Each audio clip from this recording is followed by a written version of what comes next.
Hello, man things. It's me. I am back from the dead, here to serve you up some quality content. Today I want to tell you about Bethesda's forgotten horror series, The Evil Within. What it is, why it's good, why it's bad, and why it ultimately flopped. You know when you finish a game and you think, wow, that was an awesome game. I have just enough energy left after finishing it to search up a random set of memes about it online. I can't wait to form a parasocial bond with all the other people on the internet who share my obsession. Well, that was me in 2017 after completing The Evil Within 2, a game whose derivative and uninspired title is just foreshadowing for the game itself, unfortunately. Sebastian Castellanos was the sexiest virtual creature I had ever laid eyes on, and I could not wait to accidentally on purpose stumble across some NSFW drawings of him pouring me a cup of week-old Beacon coffee without breaking eye contact.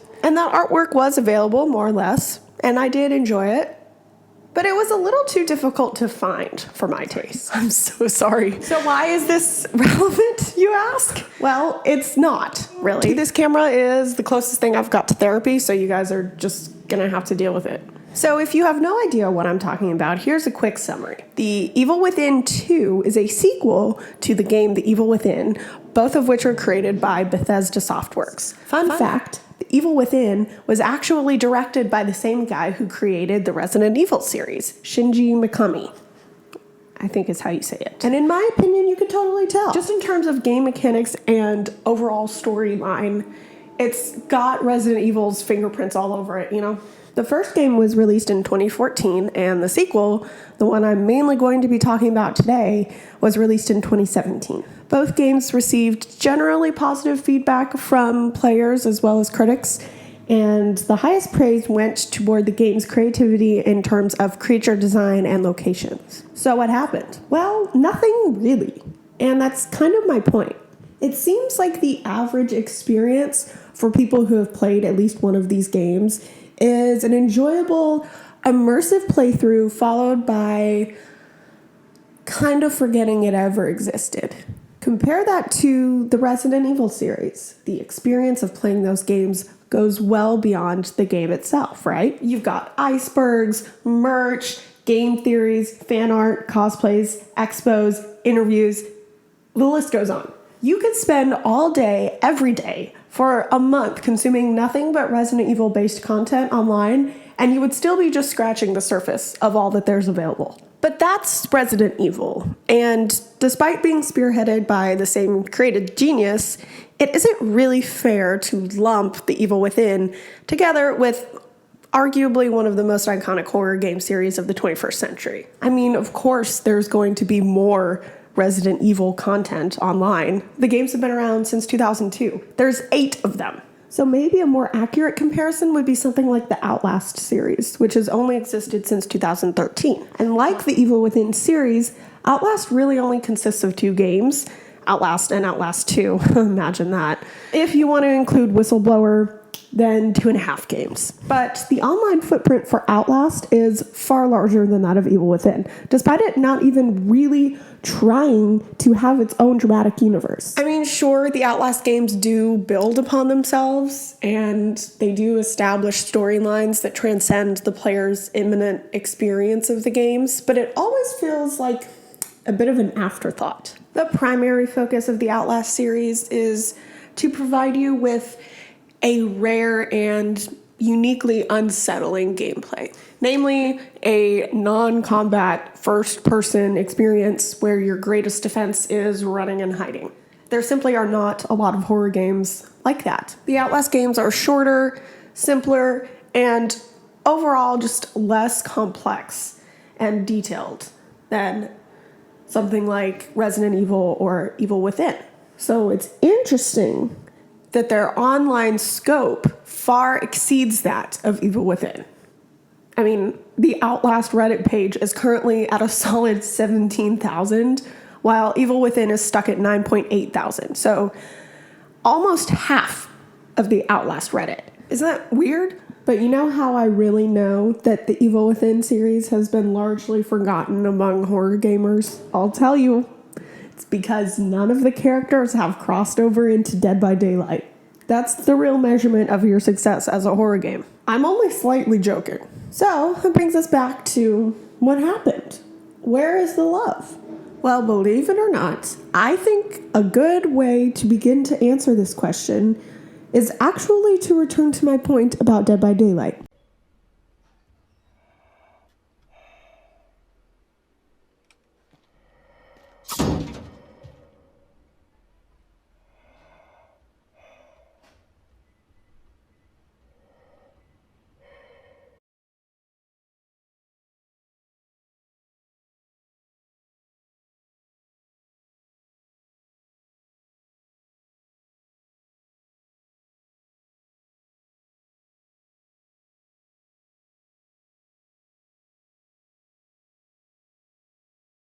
I said there aren't any featured characters from the Evil Within universe, and that's true.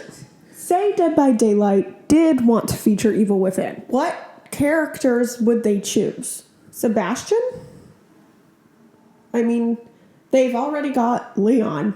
I understand that Sebastian is a detective, whereas Leon is an RPD officer, but for all intents and purposes, these two are kind of the same. They at least share the same archetype.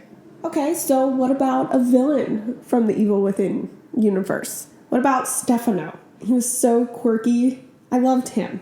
He's an artist. Oh. Well, what about Kidman? She works alongside Sebastian and is a total badass. Oh. Okay. What I am trying to say is that the Evil Within series kind of lacks its own identity. I mentioned the word derivative at the start of this video, and I honestly think it's pretty accurate. Don't get me wrong, derivative is not to say bad. If people liked sneaking up on zombies and doing stealth kills in other horror games, there's really no reason to believe that they wouldn't enjoy that mechanic in this horror game. Speaking of mechanics, I would like to go on a brief tangent about the controls in the first Evil Within game. So I actually played the games backwards. I played the sequel to Evil Within first, and then I went back and played the original. And I gotta say, it was really almost unplayable at times. The mechanics were just bizarre. The way Sebastian moves throughout the world is just really clunky, and it always seemed to be slightly out of sync with what I was telling him to do. Like, I would tell him to do a sneak attack while he was crouched, and he would wait a whole second before doing it. And just, the way he rounds corners, and none of it felt smooth. It felt very clunky and just difficult to control, which is a pretty negative thing when you're playing a horror game or any game. It really breaks the immersion and it takes you out of the experience when the mechanics don't really sync up, because it reminds you that the thing that you are experiencing right now is not real. It's a game. The controls in Evil Within 2 are a lot better. I could tell that they really worked to improve that aspect of the game, and it shows. It's a lot smoother to have Sebastian, crouch and then round a corner and do a sneak attack. It all feels much more like one fluid motion as opposed to several disjointed and kind of clunky controls. It's just something to think about, it surely did not work in the game's favor.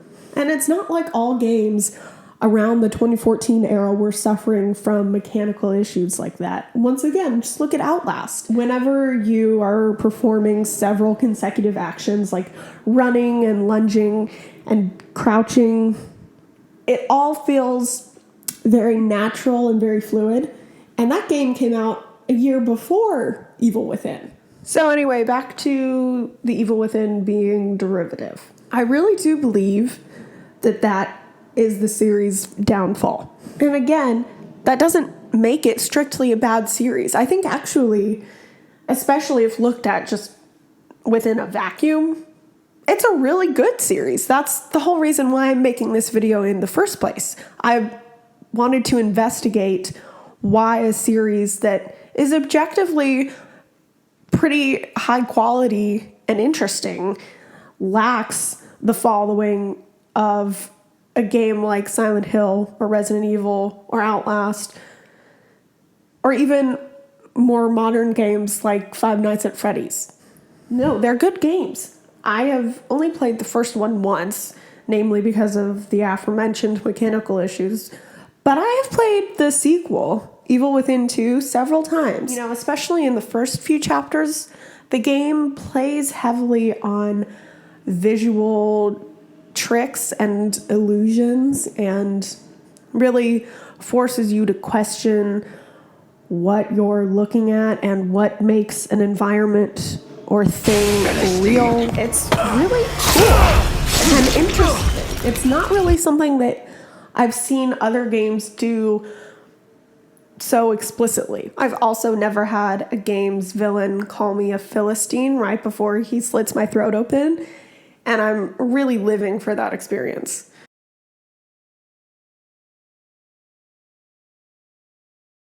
Stefano is a great villain, and the environment around Stefano is also great. Look at this scene. Everybody's head explodes, and it makes like a bouquet of gore. It's supposed to bring into question how far is too far when it comes to aesthetics. Something costs a literal blood price to produce, but the end result is actually quite beautiful. And then, is it worth it? Obviously, it's not worth it, but it does at least force you to think about these things. And I really appreciate that. And I thought it was a new and fresh concept. The problem is he disappears really early on. He is actually hardly in the game. So you kind of get cheated of the coolest thing in the game really early on in the game. Because the other characters, they're really not that memorable. I mean, you got this thing, which looks a lot like this thing. Sebastian himself is very likable, but he's really just the repetition of a trope. He's the brooding, sad, reluctant detective hero who is very sad and brooding. He's searching for his missing little daughter. That sounded weird the way I phrased that. I meant he's searching for his child who is also his daughter. I meant he's Harry Mason. Sweetie.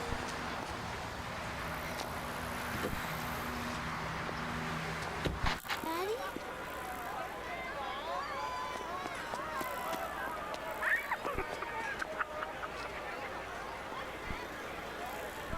I don't remember the daughter's name. It might as well be Cheryl. My doll's head is broke. It's okay. Mom can fix it for you.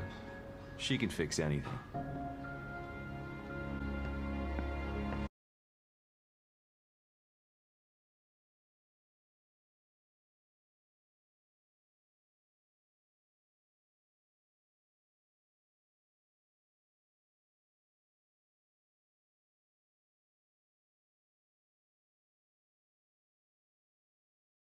So as much as I like Sebastian, and as much as I can empathize and root for him and enjoy putting myself in his place, I feel like I've done it before, which I have. Loads of times.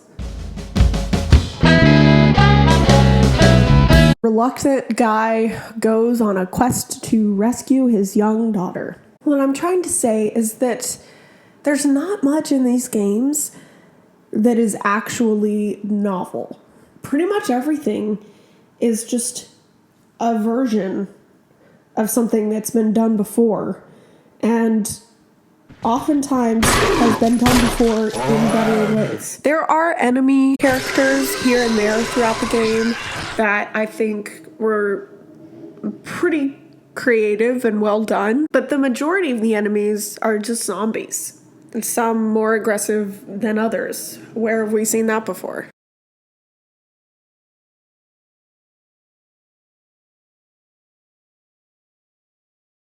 Oh, you need to burn the bodies so that they don't come back to life even stronger than before? Never seen that before. And again, for the millionth time, just because they ripped off the idea of Crimson Heads does not make them bad. You know, the idea of Crimson Heads is brilliant. It's awesome. So if you rip it off, there's a pretty good chance that your ripoff will also be awesome. There's a lot of awesomeness to go around. But what it won't be is new and creative, because it is derivative. And I think that ultimately that is the Achilles heel of this franchise. So obviously, if your opinion is different, if you think that there are some things that I missed, whatever, please let me know in the comments. I say this every time, but I really do love discussing these things with you guys. And honestly, my favorite part of making these videos is the discussions that they foster in the comments. I think it's really interesting, and I've learned so much from you guys. And yeah, I'm really grateful for that. And I'm really grateful for you tuning in today. If you liked this video, consider liking this video. You could also consider subscribing. And I mean, I don't know if you wanted to. And yeah, that's pretty much it. I'm going to go eat some lunch. Bye.